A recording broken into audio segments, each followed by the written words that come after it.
Here we are, we've got our tire set in the hole, and we dug this one down a little bit. We've dug down to our water source and plumbed in with 1-inch line over to our tire. I'm gonna go from a 1-inch to a 3/4 inch 90 and come up in the tire with a 3/4 inch line. Here's our 3/4 inch line coming up through our tire. When we drilled our hole, we used a 1-inch bit so that our 3/4 inch line would seal off. The rubber would seal itself off on the 3/4 inch line. In the middle here, we had filled in with shale, so we only have to use as small amount of concrete as possible. This tire we've dug down a little bit in the ground and set it down. We want our tires to be 3 foot or less. If they're more than 3 foot, you either have to dig them down in the ground or build up around them with gravel or shale. Reason being, 3 foot, a baby calf or small calf can still drink. They'll put their front feet up here on the side and lean over and get a drink out of it. Here is our float that goes on the end of our valve. We like to use the plastic and nylon rope. That way it floats like this and the cattle can hit it and butt it around and not break the valve off. It has some flexibility to it. Here's a rod that we use, a brass rod. We use another one of these to put our rod on so we can tie a rope through it, and when the valve comes up, it shuts the valve off. This is our float valve. Works like this. When it goes down, water comes in. When it raises up, the float raises it up and shuts it off. It's threaded into a 3/4 threaded to 3/4 glue in fitting. Here's our pipe coming up through our tire. We left it long enough we could move it up and down and do whatever we needed to.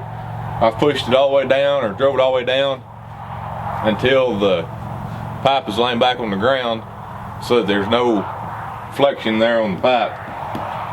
We'll take and cut the beveled end off, and we want our valve to be high enough that when you're standing on the outside on level ground, you can reach in and reach the valve so that you don't have to climb inside the tire to try to get the valve off.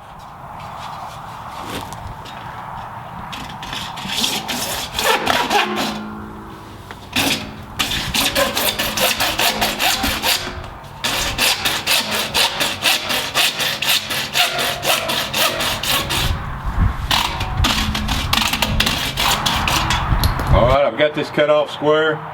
I've put cleaner on it and cleaner on the inside of my fitting. Now we're going to glue it.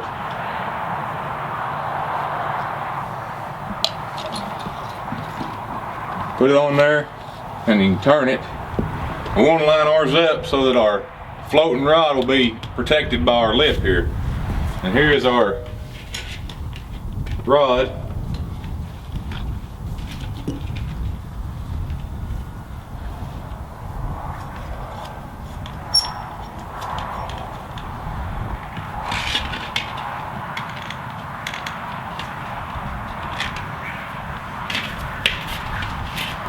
Alright, and we'll adjust our float down to give us an approximate height. We can still adjust the rod. Alright, we've got our float attached to our rod now. We've got a rod installed on our valve. We adjusted our screw so that our ball, when the tire is full, the ball will just be under the lip of this rim, of this tire, I mean. Alright, we're mixing our concrete. This is just a black tub that we had laying around. You can mix concrete in anything that will hold half a bag of concrete and some water. If you have enough tires set, you can get a concrete truck to come out if you can get it into them.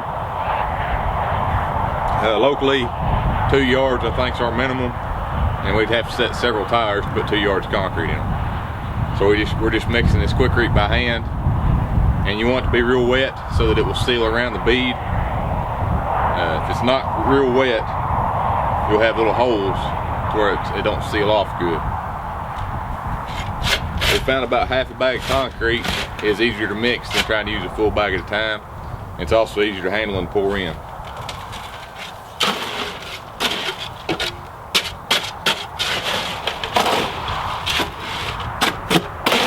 This is about the right consistency for your concrete.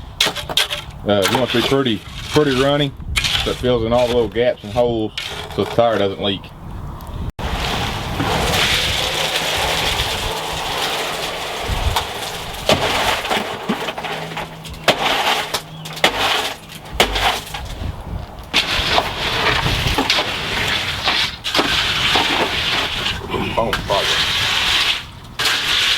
Here we are, we've got our concrete in. You can see we've got it up to the lip. When you set your tires, be sure that they're level, because the water will run to whatever side is lowest. Actually, the water will be level, and so whatever side's lowest will be higher. Once we got our tire in here, we're going to give it a minimum of a week to 2 weeks, depending on your temperature and humidity and everything, before we turn our valve on and fill our tire with water.